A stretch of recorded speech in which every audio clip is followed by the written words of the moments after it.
जिंदगी में अगर भाई साहब इज्जत चाहते हो ना तो दो काम कभी मत करना। पहला तो भैया नेटवर्क मार्केटिंग और दूसरा सेल्फ मैरिज।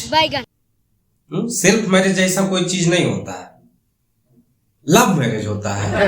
नहीं भाई, सेल्फ मैरिज भी होता है यार।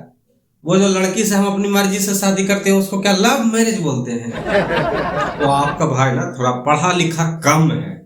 वो मैंने बस पीजी तक ही पढ़ाई की है, पीएचडी करने का सोच रहा था, लेकिन पढ़ा लिखा कम होने के कारण मैं पीएचडी ना कर पाया। खैर जो भी हो, जिंदगी में कभी भी आपको लव मैरिज और नेटवर्क मार्केटिंग नहीं करनी है। अगर आपने कर ली ना, जैसे आप लव मैरिज करोगे तो आपका ससुराल में इज्जत नहीं। अबे साले। और अगर आपने नेटवर्क मार्केटिंग की ना तो फिर आपकी समाज में भी इज्जत नहीं। मतलब नेटवर्क मार्केटिंग में तो ये हालत है कि जो व्यक्ति दिन का 200 रुपया नहीं कमाता वो भी साला बेइज्जती कर देता है। अब आपका भाई है ना जो दो गलती एक साथ कर दिया। पहला तो लव मैरिज कर लिया, उसमें ससुराल वाले भाव नहीं दे रहे थे। दूसरा मैंने नेटवर्क मार्केटिंग ज्वाइन कर लिया, अब साले समाज वाले भी भाव नहीं दे रहे। अब मैं करूं तो क्या दूं क्या?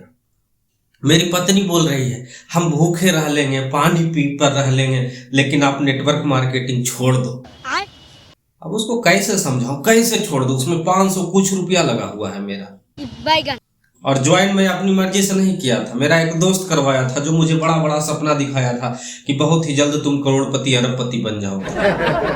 अब मैं तो ये सोच के ज्वाइन किया था दोस्तों कि करोड़पति अरबपति छोड़ो, मैं लाखपति भी बन गया तो बहुत है।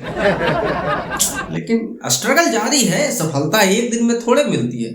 सफलता के लिए हजारों वर्ष लगाने पड़ते हैं, मैं दूंगा हजारों वर्ष। लेकिन आप लोग अगर ये दो चीज से बचे हो तो बचे रहना भैया, क्योंकि जिंदगी में एंजॉय करना है, इज्जत पाना है, तो लव मैरिज और ये नेटवर्क मार्केटिंग इनसे दूर रहना।